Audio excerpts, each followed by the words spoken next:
Dr. Ajay Kumar ji, Kanimozi ji, Selva Perun Thagai ji, S. Rajesh Kumar ji, candidate Robert Bruce, leaders from the India Alliance sitting on the stage, dear Tamil brothers and sisters, friends from the media, I'd like to welcome all of you to this meeting.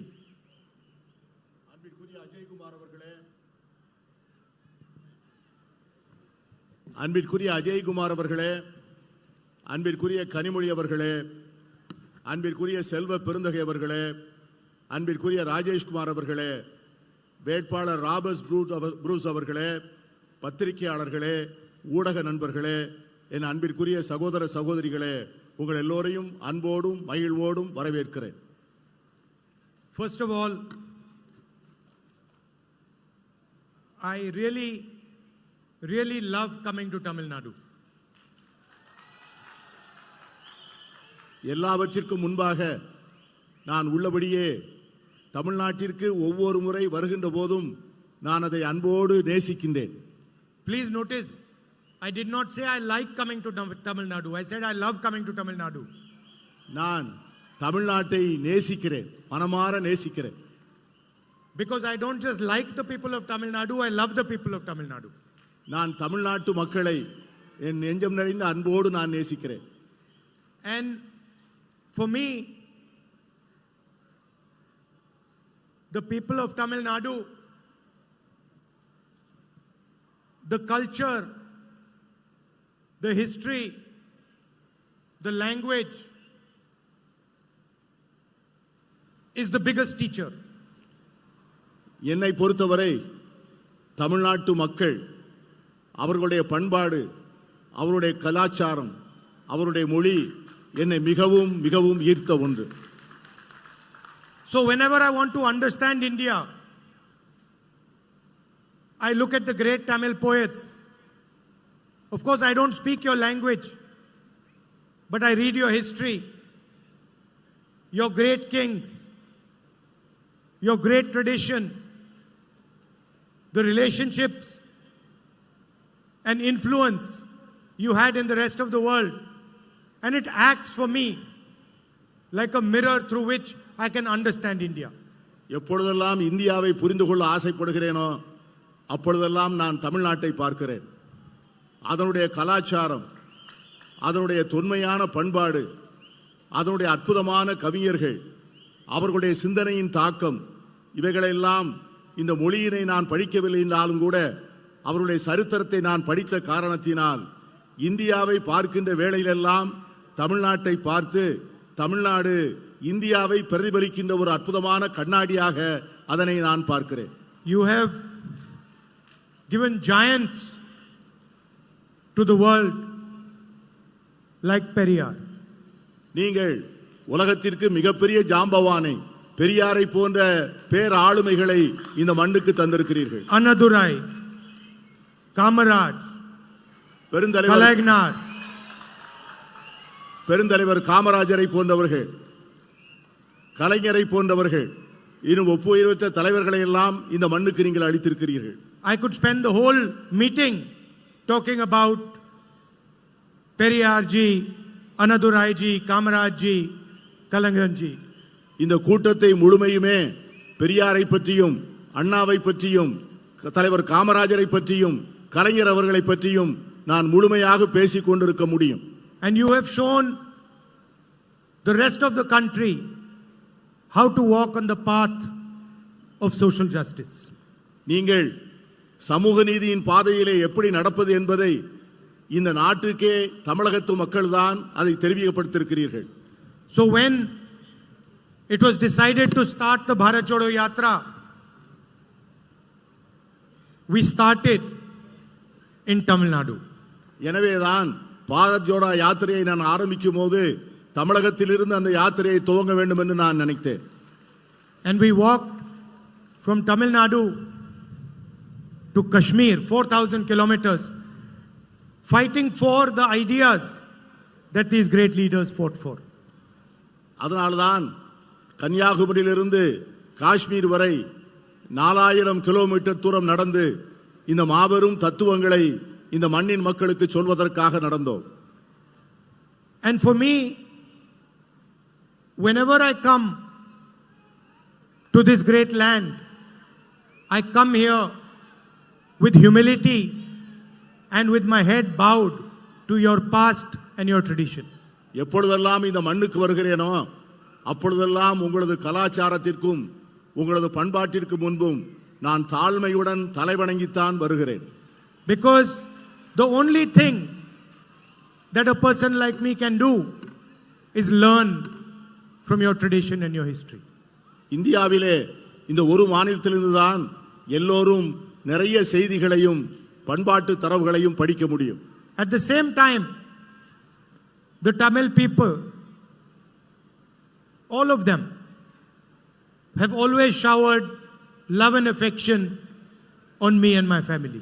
நான் எப்பொழுதெல்லாம் வருகிறேனோ அப்பொழுதெல்லாம் தமிழகத்து மக்கள் நெஞ்சம் நிறைய அன்பை என் மீது சொரிந்திருக்கிறார்கள், என்னை நேசித்திருக்கிறார்கள். And I have never seen this to be a political relationship. இதை போன்ற ஒரு அருமையான உறவை நான் எங்கேயும் பார்த்ததில்லை. For me, this is a family relationship, a loving relationship.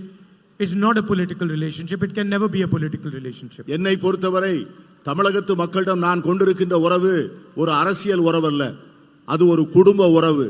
அவர்களை நான் ஆத்மார்த்தமாக நேசிக்கின்ற உறவு. So when I see the farmers of Tamil Nadu protesting in Jantar Mantar, their pain is my pain. அவர்கள் இந்த மண்ணினுடைய விவசாயிகள் ஜந்தர் மந்தர் என்ற இடத்திலே அவர்கள் போராட்டம் நடத்துகின்ற போது என்னுடைய உறவினர்களே அங்கே போராடுகின்ற போன்ற ஒரு நிலையை நான் உணர்ந்தேன். Today there is an ideological battle taking place in India. இன்றைக்கு இந்தியாவிலே ஒரு பெரிய தத்துவ போர் நடந்து கொண்டிருக்கிறது. On one side are the ideas of Periyar, social justice, freedom and equality.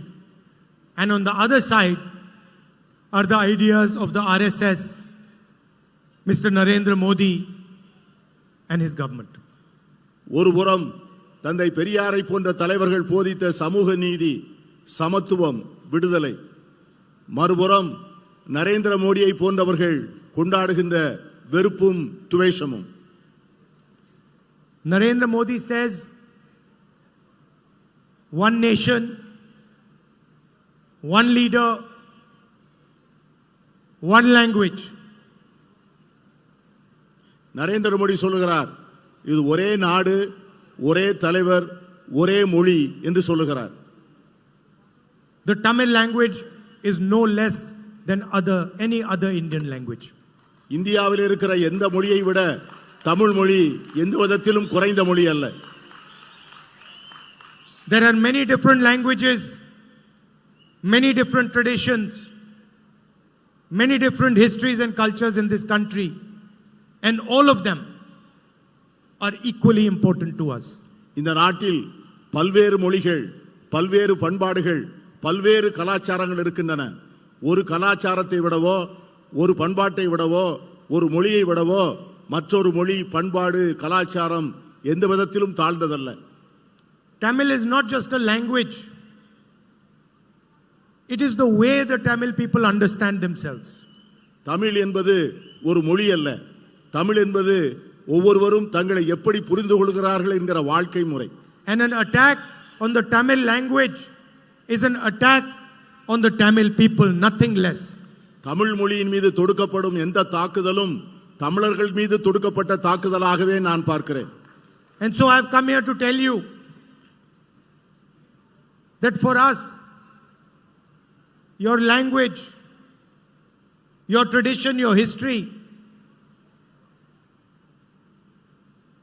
these are most important for us and our politics.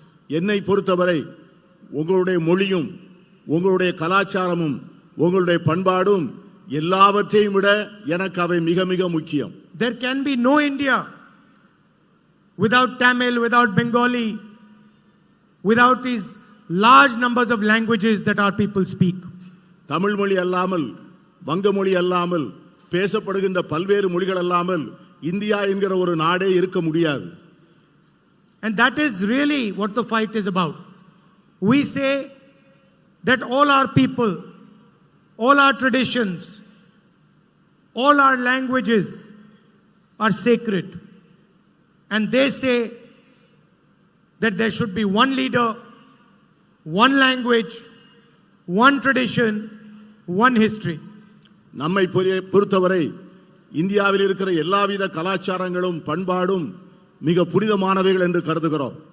ஆனால் அவர்களோ ஒரே நாடு, ஒரே தலைவர், ஒரே மொழி என்பதிலே குறிக்கோளாக இருக்கிறார்கள்.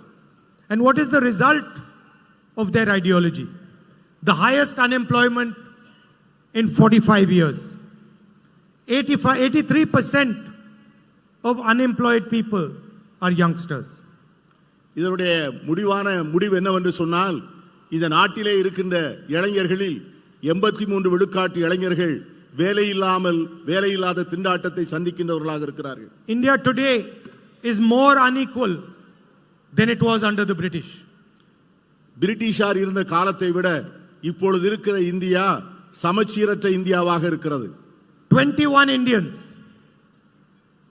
have the same amount of money that 70 crore Indian people have. இந்த நாட்டிலே 25 படிய பணக்காரர்கள் 70 விழுக்காடு மக்கள் 70 விழுக்காடு செல்வத்தை தங்கள் கைவசம் வைத்திருக்கிறார்கள். 30 Indian farmers kill themselves every single day. ஒவ்வொரு நாளும் 30 இந்திய விவசாயிகள் தற்கொலை செய்து கொள்கிறார்கள். And yet the Prime Minister is not ready to forgive their loans. ஆனால் இந்த நாட்டினுடைய பிரதமர் அவர்களுடைய கடன்களை தள்ளுபடி செய்ய தயாராக இல்லை. But he can give 16 lakh crores to the richest Indians by forgiving their loans. ஆனால் விவசாயிகளுக்கு கடன்களை தள்ளுபடி செய்ய மறுத்த அதே பிரதமர் இந்த நாட்டினுடைய மிகப்பெரிய பணக்காரர்களுக்கு 16 லட்சம் கோடி ரூபாய் கடனை தள்ளுபடி செய்திருக்கிறார். 2 or 3 large industrialists, none of them from Tamil Nadu, get all the contracts, all the benefits. Every single industry is being handed over to them. 2-3 விரல் விட்டு எண்ணக்கூடிய மிகப்பெரிய தொழிலதிபர்கள், அவர்கள் யாரும் தமிழ்நாட்டை சார்ந்தவர்கள் அல்ல. அவர்கள் இந்தியாவில் இருக்கக்கூடிய அத்தனை அரசு ஒப்பந்தங்களையும் அத்தனை அரசு வழங்குகின்ற மற்றவித வசதிகளையும் அவர்கள் மட்டுமே பெற்றுக்கொண்டு அனுபவித்து வருகிறார்கள். Just because Mr. Adani is close to the Prime Minister and helps the Prime Minister, the ports, the airports, electrical power, wind power, solar power, defense industry, all of it is handed to him. Adani அவர்கள் பிரதமருக்கு நெருக்கமானவராக இருப்பதால், பிரதமர் அவருக்கு உதவ வேண்டும் என்று நினைப்பதால் இந்த நாட்டில் இருக்கிற அனைத்து துறைமுகங்களும், அனைத்து விமான நிலையங்களும், அனைத்து மின்சாரம் தயாரிக்கின்ற சோலார் பவர், கோல் பவர் என்ற எல்லா விதமான மின்சார தயாரிக்கின்ற வசதிகளையும் ஒரே தொழில்நபரிடம் அது ஒப்படைக்கப்பட்டிருக்கிறது. And the entire small and medium industry has been destroyed by demonetization and a flawed GST. இந்த நாட்டிலே இருக்கிற சிறு குறு நடுத்தர தொழில் அனைத்தும் சரக்கு மற்றும் சேவை வரி விதிப்பினுடைய அநியாயத்தினாலும் பணமதிப்பிழப்பு நடவடிக்கையினாலும் மிகவும் சீரழிந்து போயிருக்கிறது. All India's institutions, all India's agencies have been stuffed full of RSS people. இந்தியாவினுடைய அனைத்து நிறுவனங்களும் அனைத்து முகமைகளும் RSS சார்ந்த மக்களால் முழுமையாக நிரப்பப்பட்டுள்ளது. The Enforcement Directorate, the CBI, the Income Tax Department are used as political weapons. இந்த நாட்டிலே இருக்கிற வருவாய் புலனாய்வுத்துறை, CBI, வருமான வரித்துறை இவை எல்லாமே ஒன்றிய அரசினுடைய கையிலே எதிரிகளை அழிக்கின்ற ஆயுதங்களாக பயன்படுத்தப்படுகின்றன. Election commissioners are being chosen by the Prime Minister. இந்த நாட்டினுடைய தேர்தல் ஆணையர்களை இந்த நாட்டின் பிரதமர் தான் தேர்ந்தெடுக்கிறார். The Congress party's bank accounts are frozen. Congress கட்சியினுடைய வங்கி கணக்குகள் முடக்கப்பட்டிருக்கின்றன. 2 months before the election. தேர்தலுக்கு 2 மாதத்திற்கு முன்பு. Chief ministers are arrested. முதலமைச்சர்கள் கைது செய்து சிறையில் அடைக்கப்பட்டிருக்கிறார்கள். Opposition leaders are threatened. எதிர்க்கட்சி தலைவர்களும் அடைக்கப்பட்டிருக்கிறார்கள். And the entire idea is to make sure that 3 or 4 of India's richest people benefit from India. இது எதற்காக என்று சொன்னால் இந்த நாட்டினுடைய அனைத்து துறைகளும் அனைத்து இயற்கை வளங்களும் ஒரு 3-4 பெரும் முதலாளிகளுக்கு வசதியாக வாய்ப்பாக இருக்க வேண்டும் என்பதற்காகத்தான். And when Tamil Nadu asks for money for flood relief, you are refused. அதனால்தான் தமிழ்நாடு எப்பொழுதும் வெள்ள நிவாரண நிதிக்கு பணம் கேட்கிறதோ அந்த பணத்தை கொடுப்பதற்கு ஒன்றிய அரசு மறுக்கிறது. And the center labels your request as pichai. அதனால் நீங்கள் கொடுத்த வேண்டுகோள்கள் நிராகரிக்கப்பட்டன. When Tamil fishermen ask for assistance, the center gives them nothing.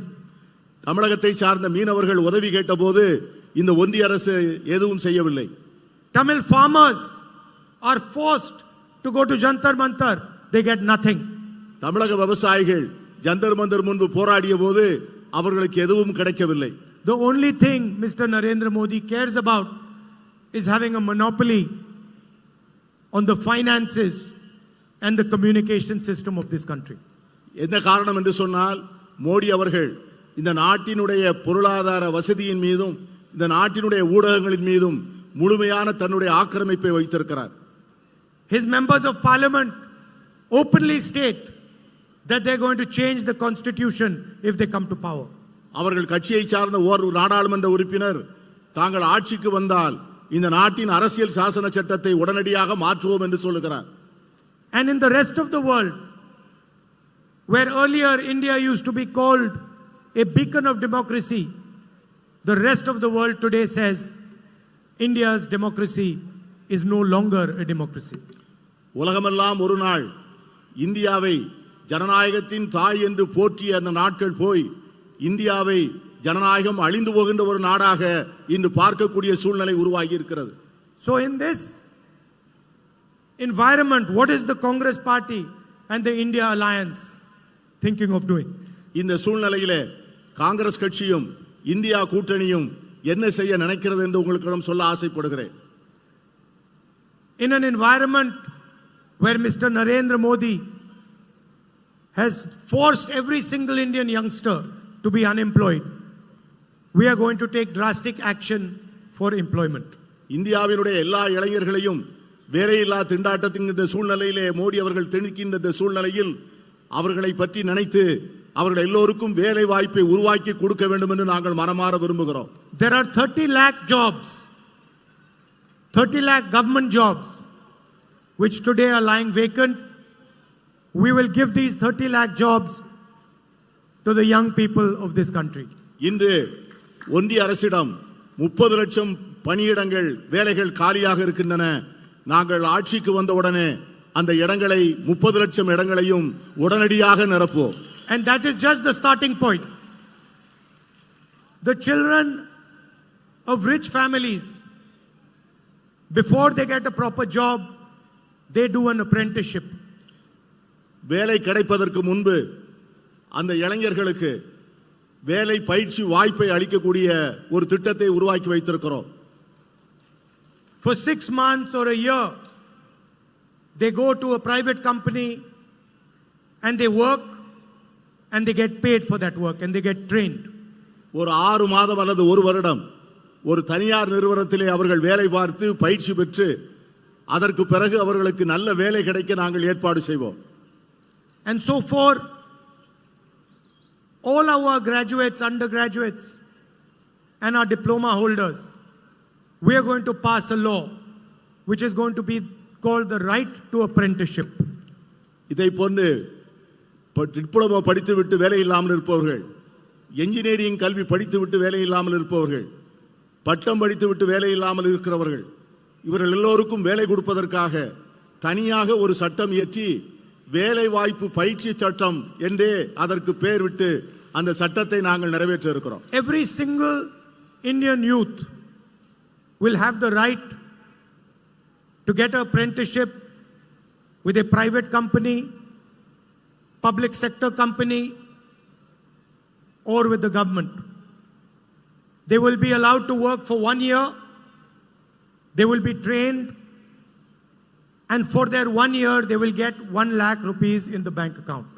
தகுதி பெற்ற ஒவ்வொரு இளைஞனும் இளம்பெண்ணும் இந்தியாவில் இருக்கின்ற தனியார் நிறுவனங்கள் அல்லது பொதுத்துறை நிறுவனங்கள் அல்லது அரசு நிறுவனங்களில் பணியாற்றக்கூடிய வாய்ப்பை உருவாக்கி கொடுத்து ஓராண்டுகள் அவர்களுக்கு பயிற்சி அளித்து அந்த ஓராண்டு பயிற்சி பெறுகின்ற காலத்திலே அவர்களுக்கு அரசு 1 லட்சம் ரூபாய் வழங்கும். And if they do well, then that job can become a permanent job. அவர்கள் அதிலே சிறப்பாக தேர்ச்சி பெறுவார்கள் என்று சொன்னால் அந்த வேலையிலேயே அவர்கள் பணியமர்த்தப்படுவார்கள். This will allow millions of youngsters to have a work experience, will give them pay for 1 year, and will also allow them to be trained in their interest area. இதன் மூலம் லட்சக்கணக்கான இளைஞர்களுக்கு வேலைக்கான பயிற்சி பெறக்கூடிய வாய்ப்பு கிடைக்கும், வேலை பெறுவதற்கான வாய்ப்பு கிடைக்கும். அதன் மூலமாக அவர்கள் வாழ்க்கையிலே சம்பாதிப்பதற்கான வாய்ப்பும் ஏற்படுத்தி தரப்படும். I know that the people of Tamil Nadu have a big issue with NEET. தமிழ்நாட்டு மக்களுக்கு நீட் தேர்வு என்பது ஒரு மிகப்பெரிய பிரச்சனை. We are going to leave the decision to the state on whether you want to do NEET or you do not want to do NEET. India கூட்டணியை பொறுத்தவரை NEET தேர்வை அந்த மாநில அரசுகளுடைய முடிவுகளுக்கே விடுவதாக இருக்கிறோம். மாநில அரசுகள் விரும்புவதாக இருந்தால் வைத்துக் கொள்ளலாம், வேண்டாம் என்றால் விட்டுவிடலாம். What the Tamil people want their education system to look like, how they want to take their exams, this is the business of the people of Tamil Nadu. தமிழக மக்கள் தங்களுடைய கல்வி தரம் எப்படி இருக்க வேண்டும், தங்களுடைய கல்வி முறை எப்படி இருக்க வேண்டும் என்பதை அவர்கள் முடிவு செய்வார்கள். அதுதான் அவர்களுக்கு சரியான தீர்வாக இருக்கும். NEET is an anti-poor exam, and we are more than happy to allow you to take the decision on whether you want to take this exam or not. NEET தேர்வு என்பது ஏழை மக்களுக்கு எதிரானது. ஆகவே அதன் முடிவை நீங்களே எடுத்துக்கொள்வதிலே நாங்கள் மிக மகிழ்ச்சியோடு அதை ஏற்றுக்கொள்வோம்.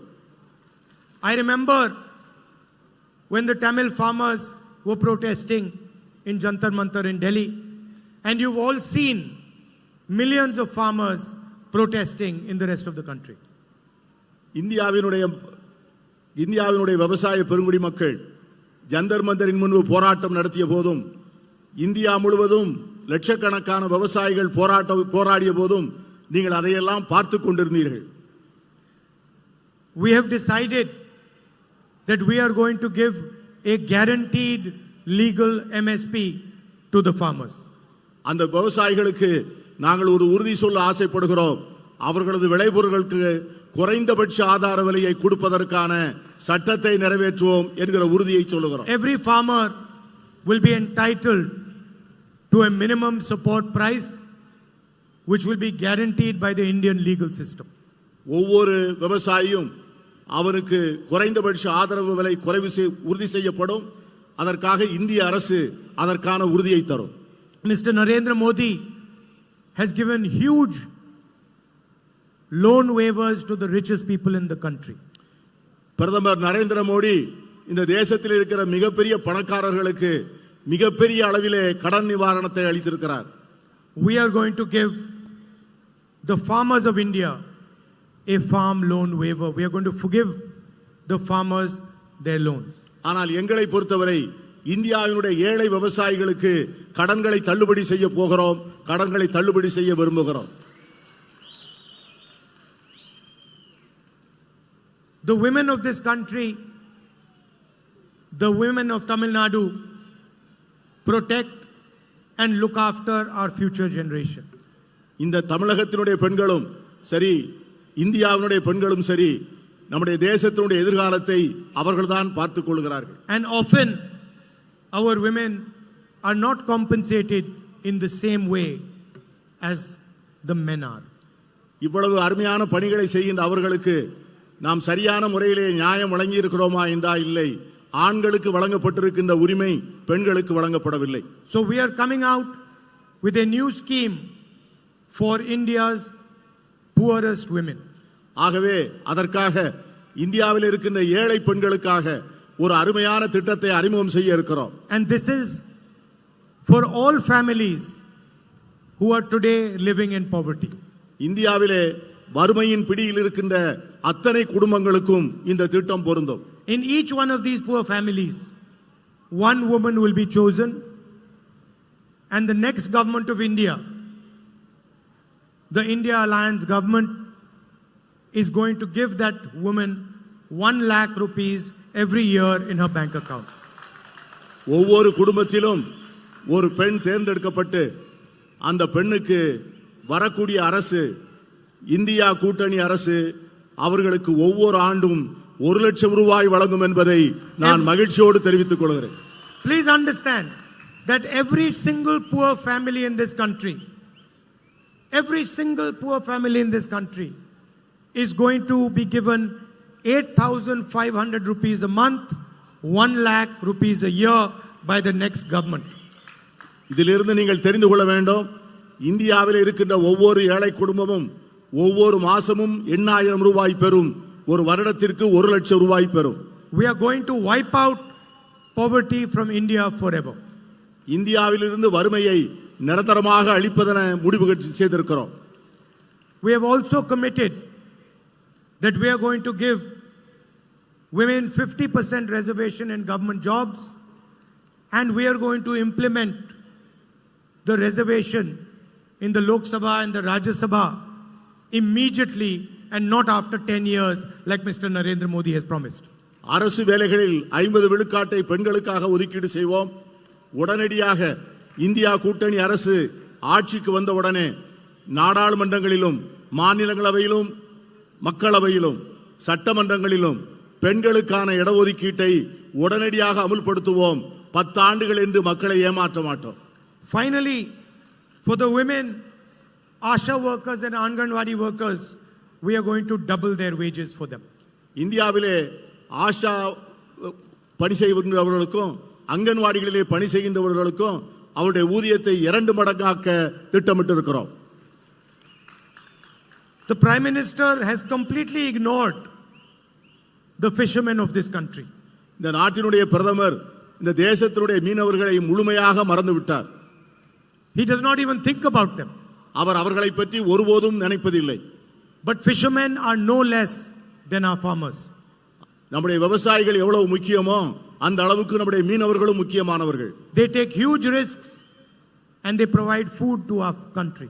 அவர்கள் பேர் ஆபத்துகளுடன் கடலுக்குள் சென்று நம் மக்களுக்கு உணவை தருகிறார்கள். So we have created a special manifesto for fishermen. அதற்காக மீனவர்களுக்கென்று ஒரு தனி தேர்தல் அறிக்கையை நாங்கள் தயார் செய்திருக்கிறோம்.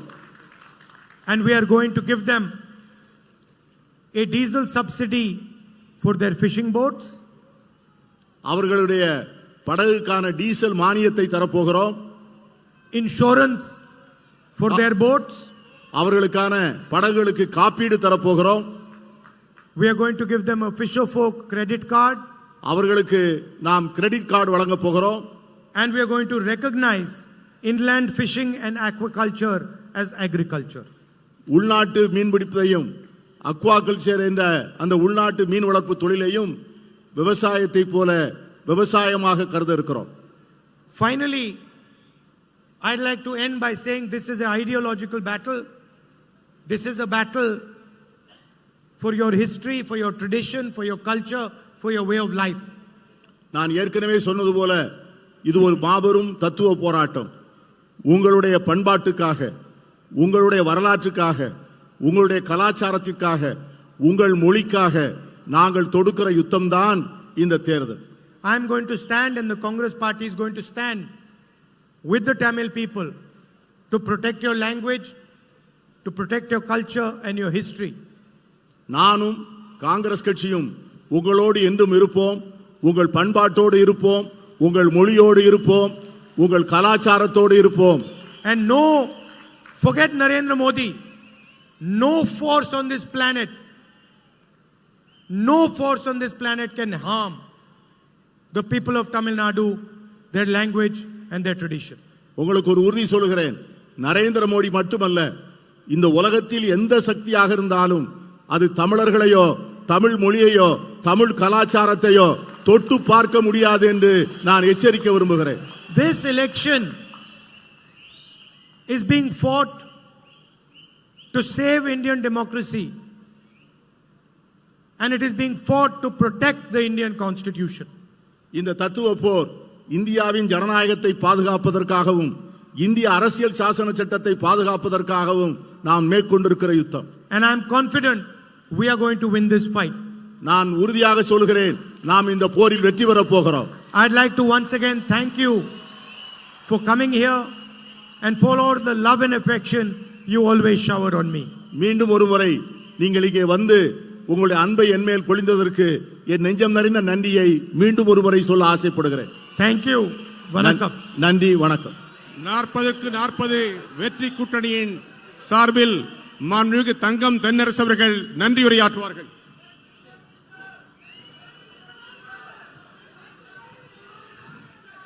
தென்னீர் பொருணை நதி தன் திரைக்கையால் அடிவருடும் நெல்லை சீமையில் இந்திய ஜனநாயகத்தை காத்திடுவோம் என்று உரிமை முழக்கம் செய்து உலக நாடுகள் அத்தனைக்கும் எடுத்துக்காட்டான திராவிட மாடல் ஆட்சியை நடத்தி கொண்டிருக்கக்கூடிய நம்முடைய ஆருயிர் முதலமைச்சர் தலைவர் தளபதி அவருடைய கரங்களோடு இணைந்து இன்றைக்கு உரிமை முழக்கம் செய்திருக்கக்கூடிய இந்தியாவின் இளந்தலைவர் அன்பிற்குரிய திரு ராகுல் காந்தி அவர்களுக்கும் காங்கிரஸ் பேரியக்கத்தின் நிர்வாகிகளுக்கும் தலைவர்களுக்கும் மதிப்பிற்குரிய கனிமொழி அவர்கள் கழகத்தின் துணை பொதுச்செயலாளர் உள்ளிட்டிருக்கக்கூடிய கழக முன்னோடிகளுக்கும் மேடையிலே வீற்றிருக்கக்கூடிய இந்தியா கூட்டணியுடைய நிர்வாகிகளுக்கும் அலைகடல் புகுந்ததென திரண்டிருக்கக்கூடிய நம்முடைய இந்தியா கூட்டணியினுடைய அன்பிற்குரிய தொண்டர்களுக்கும் நம்முடைய திருநெல்வேலி நாடாளுமன்றம் பக்கத்திலே இருந்து பல்வேறு மாவட்டங்களில் இருந்து வந்திருக்கக்கூடிய பொதுமக்களுக்கும் பெரியோர்களுக்கும் தாய்மார்களுக்கும் நிர்வாகிகள் அனைவருக்கும் நம்முடைய இந்தியா கூட்டணியின் பணிக்குழுவின் சார்பில் என் நெஞ்சார்ந்த நன்றியை தெரிவித்துக் கொள்கிறேன். நன்றி, வணக்கம். இப்பொழுது நம்முடைய வெற்றி கூட்டணி வேட்பாளர்களை நம்முடைய மாண்புமிகு தலைவர் ராகுல் காந்தி அவர்கள் அறிமுகப்படுத்துகிறார்.